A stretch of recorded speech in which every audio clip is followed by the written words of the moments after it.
right now, your bank legally views you in, well, one of two ways. You're either a vulnerable liability that needs to be like completely bubble wrapped in mandatory protections, or you're a high-speed, sophisticated entity that basically gets to rip up the standard rule book. Yeah, there's really no middle ground there. And the wildest part is, you probably have absolutely no idea which set of rules you just agreed to the last time you tapped, except on your banking app. Right. It's the ultimate illusion of modern finance, isn't it? Oh, for sure. We see this standardized interface, a sleek dashboard, a biometric login, and we just assume the legal machinery operating underneath is equally standardized for everyone. Like it's the same exact contract for everyone who uses the app. Exactly. But the reality is that private banking, specifically in a major financial hub like Luxembourg, it operates on this highly modular, almost invisible legal architecture. And that invisible architecture is exactly what we are dismantling today on this deep dive. Yeah. We're looking at this really brilliant legal brief covering Luxembourg payment account terms in private banking. And our goal isn't just to translate dense legal citations for you, the listener. Right. Nobody wants that. Exactly. We want to reveal the underlying mechanisms. We're going to look at how the law actually defines your money, how it decides whether you get the training wheels or the high-speed lane. And this is the crazy part. Why the entire European framework is currently just scrambling to rewrite itself to deal with digital fraud. Which is an incredibly timely issue right now. Yeah. I mean, the gap between what users think their banking contract says and what it actually dictates during a crisis is widening fast. It really is. But I guess to understand that gap, we have to start at the absolute baseline. Right. We have to look at how the law actually defines the playing field. Because, and this blew my mind, not every account you hold at a bank is legally considered a payment account. No, not at all. And that distinction is basically everything. Right. I found this so fascinating. So the foundational framework here is the Luxembourg Law of 10 November 2009 on payment services. We'll just call it the 2009 baseline for our discussion today. And it completely ignores whatever flashy marketing name the bank slapped on your account. It doesn't care if it's called the Platinum Wealth Maximizer or whatever. Exactly. The legal litmus test, which is specifically under Article 1.5 of that law, is purely functional. Function is everything. So the baseline definition states that a payment account is specifically an account used for executing payment transactions. Okay, so what does that actually mean in private banking? Well, it usually translates to your current account or your cash account. It's the hub. It's where your credit transfers, direct debits, card payments, and all your daily digital banking actually happens. Okay, so it's defined by velocity. Yeah, that's a good way to put it. Like if we use a nightclub analogy, the payment account is the active dance floor. The money is moving, it's interacting, it's constantly shifting hands. But if you have, say, a securities account or a term deposit or some complex wealth storage vehicle, that's the VIP vault in the back. Exactly. The capital is sitting there, but it's not executing direct transactions. Wait, so if I can't pay my electric bill directly from my high-yield savings account, it legally isn't considered a payment account at all? Not under this framework, no. Wow, okay. The mechanism driving that distinction is settlement risk. You see, regulators look at the flow of money entirely differently than they look at the storage of money. Because moving money is inherently riskier. Precisely. When capital is in motion, like when it's entering the clearing systems, moving between institutions, it requires a highly specific regulatory framework to dictate transparency, execution times, and liability. Ah, I see. So if your savings account doesn't allow you to directly wire funds to a third party without bouncing it through a checking account first, it simply bypasses this entire regulatory umbrella. Okay, that makes so much sense. So let's say we are on that active dance floor. We have an account that executes daily transactions. Right. This brings us to the core thesis of the brief. Because once you're on the dance floor, the 2009 framework essentially takes a chainsaw to its user base and splits it right down the middle based on your status at the door. Yep. Consumers on one side. And non-consumers on the other. And that split dictates your entire operational reality. So let's break down the consumer side first. Sure. So a consumer is defined strictly as a natural person acting outside of commercial or professional activity. So just a regular person managing their own personal wealth. Exactly. And if you have that status, the law enforces a mandatory rigid safety net. You get the full protective weight of the legislation, and this is key, the bank cannot ask you to waive it. Mandatory training wheels. Right. But then we look at the non-consumer side. And in a financial ecosystem like Luxembourg, I mean, that side of the room is packed with heavy hitters. Oh, absolutely. We're talking about wealth holding companies, massive funds, family vehicles. The brief mentions SOPARFIs, which are financial holding companies, and SPFs, the family wealth management structures. Yeah, and this is where the framework reveals its pragmatism. Because for non-consumers, the law allows massive flexibility. How so? Well, Articles 59 and 78 of that 2009 baseline give banks and institutional clients the power to essentially opt out of the standard protections. Wait, they can just opt out? Yeah, they can disapply the transparency and information requirements. They can completely rewrite the rules on charges, the burden of proof, refunds, and even the notification time limits for unauthorized transactions. See, I really need to challenge this because to me that sounds fundamentally self-destructive. It sounds like it, yeah. Right. Like, why on earth would a massive family office or a sophisticated corporate fund willingly negotiate away their own legal protections? Wow. Why give up your right to a guaranteed refund window or transparent fee disclosures? What is the strategic upside to making yourself theoretically more vulnerable? It's all about the trade-off between absolute safety and absolute speed. Speed. Yeah. Consumer protections are inherently friction-heavy. I mean, they are designed to slow things down so mistakes can be investigated. Okay, yeah, that's true. But a sophisticated non-consumer views that friction as an unacceptable operational risk. Meaning they'd rather take the hit on a fraud case than, say, miss a major market movement. In many cases, yes, absolutely. Consider a massive cross-border acquisition being executed by a Luxembourg holding company. Okay. If a multi-million euro clearing transaction gets flagged by a rigid consumer-level algorithm... Oh, and it gets held up? Exactly. It gets held in a mandatory cooling-off period while the bank conducts a standard 14-day fraud investigation. That delay could kill the entire acquisition. Oh, wow. I didn't think about that. Institutional players have their own internal auditors, their own multi-signature security protocols, their own risk management teams. They don't need the bank to act as their nanny. So they're essentially telling the bank, look, we will absorb the liability for unauthorized transactions. Just process the wire the exact second we tell you to.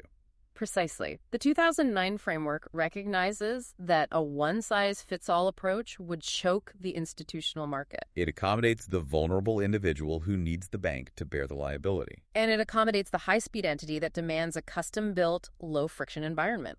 That actually perfectly contextualizes the mechanics of how these contracts are built. Because regardless of whether you're that protected individual or that high-speed holding company, every single framework contract is built on the same structural foundation. Right, the 3 pillars. Exactly. It dictates how the relationship starts, how the rules can change, and how the relationship ends. So let's look at the starting line. Pillar 1. So under Articles 70 and 71, the law mandates pre-contractual information. Stuff like the provider details, execution times, interest rates, charges. Right, and crucially, it requires this to be delivered on a durable medium before the client is actually bound by the contract. A durable medium, so not just a dynamic web page that the bank can stealthily update overnight. No, it has to be a static record, like a PDF or a physical piece of paper. But the technical detail that really stood out to me in the brief here isn't just the fee schedule, it's the strict disclosure of cutoff times. Oh, cutoff times are perhaps the most critical operational metric in wholesale banking. Which is funny because for a retail consumer, a cutoff time is like barely an annoyance. Right, you don't even notice it. If I pay my utility bill at 6:08 p.m. and doesn't process until the next morning, nothing really changes in my life. Yeah. But I imagine the mechanism is vastly different when we're talking about non-consumers moving institutional capital. Why is the law so hyper-fixated on disclosing the exact minute the daily window closes? Because missing that window by a single second can create immense uncollateralized exposure. Just from 1 second. Absolutely. Global finance operates on interbank settlement windows and clearinghouses like Target 2 or Euroclear. They process capital in massive daily batches. Like the absolute final collection time at a post office. Exactly like that. If a corporate client executes a huge currency trade and their payment order misses the bank's internal cutoff time to make that batch, the funds literally miss the train. And what's the fallout of missing the train? The funds just sit in operational limbo overnight. Yikes.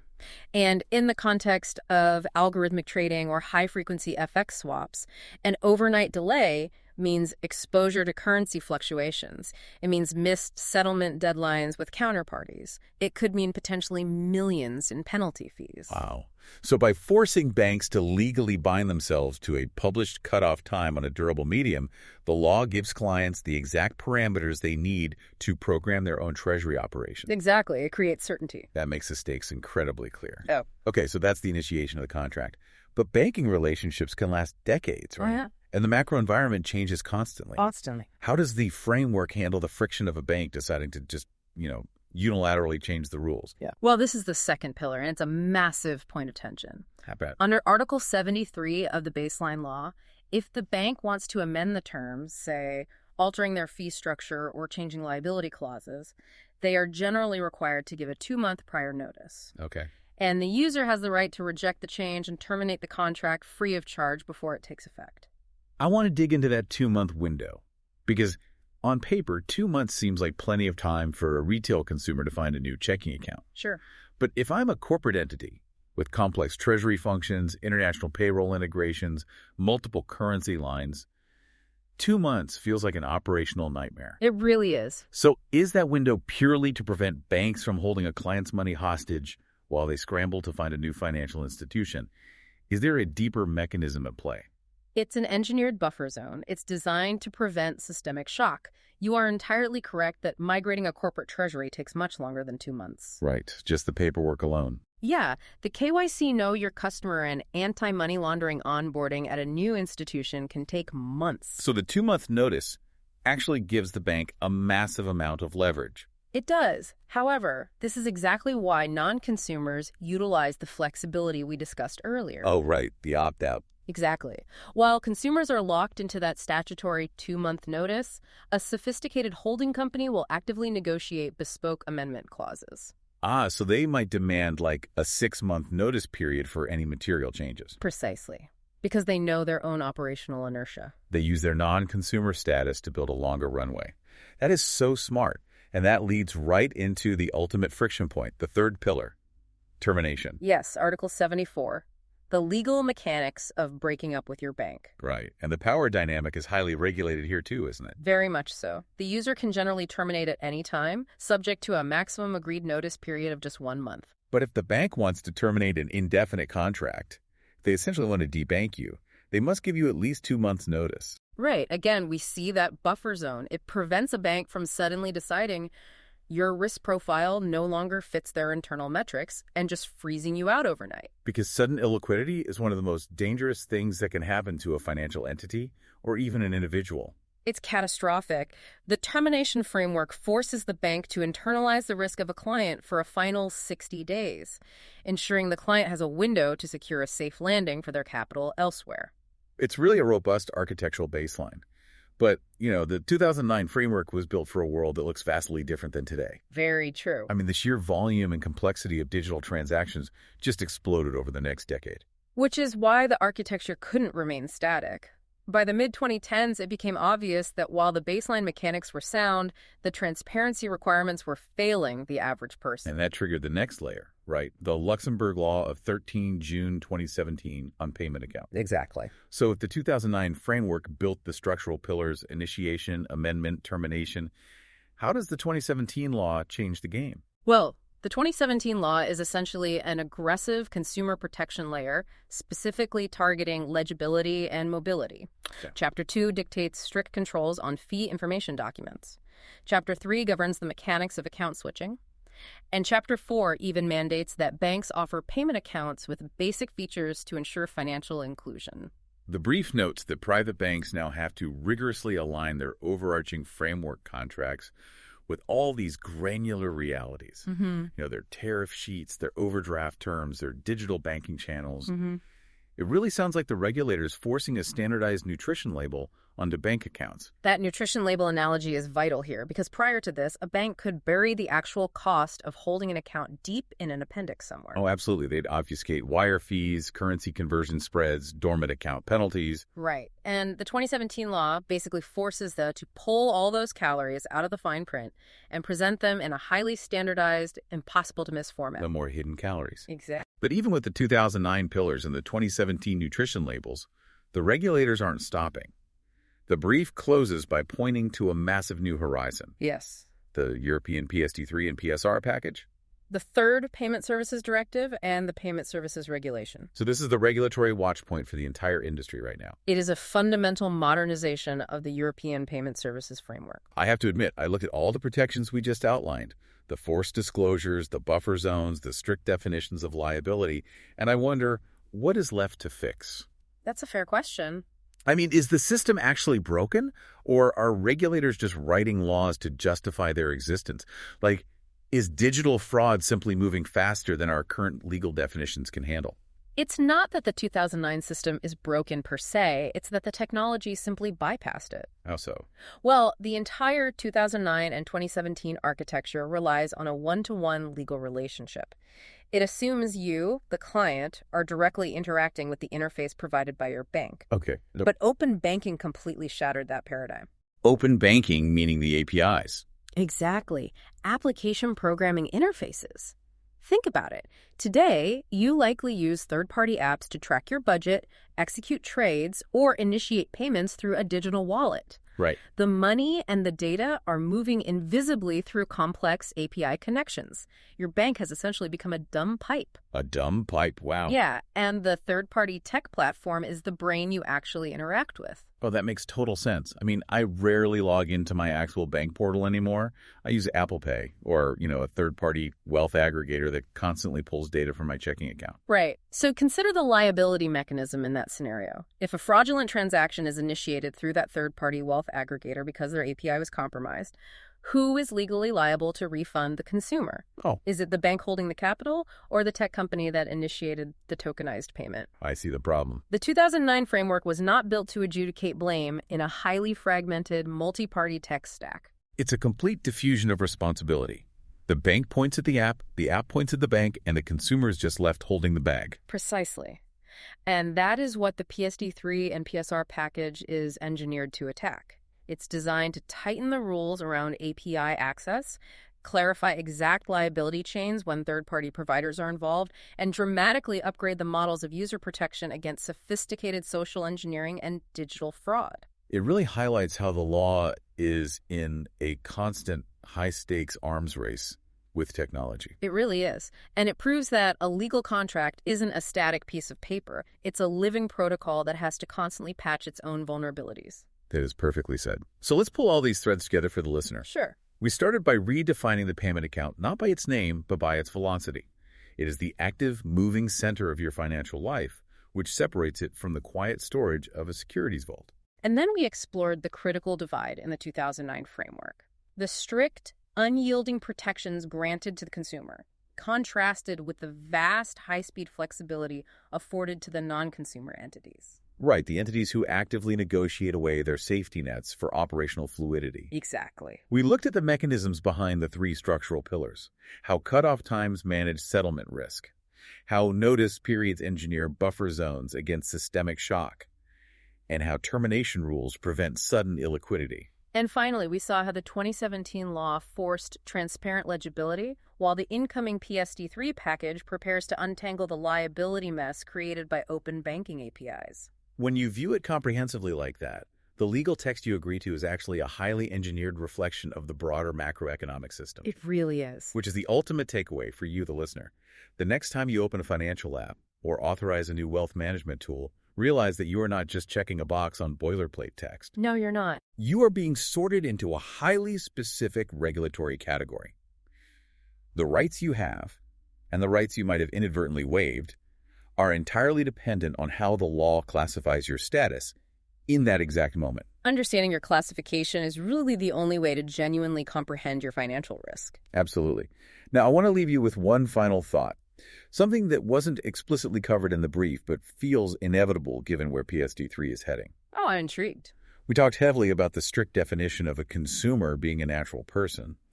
But, we're rapidly moving toward a future defined by autonomous AI agents. Oh, wow. Yes. That is a monumental shift in how transactions are initiated. Right. If you authorize an AI agent to aggressively monitor your accounts, automatically move capital to optimize yield, and execute daily payments across multiple third-party platforms entirely on its own, who is the actual consumer? That's a great question. Is the algorithm legally acting as you, or is it a non-human proxy? I mean, if an AI hallucinates and executes a disastrous trade or falls victim to an adversarial attack, the current legal framework for unauthorized transactions completely breaks down. Who actually provided the consent? Exactly. Will future regulations have to legally recognize algorithmic entities holding the digital keys to our capital? It's something to think about the next time an app offers to put your finances on autopilot. The physical ceremony of the heavy pen and the paper contract is long gone. But the invisible legal machinery operating beneath your screen has never been more complex. The architecture may be hidden, but its consequences are entirely real. And understanding it is half the battle. Thanks for joining us on this deep dive into the hidden mechanics of private banking. Until next time, stay curious and keep questioning the fine print.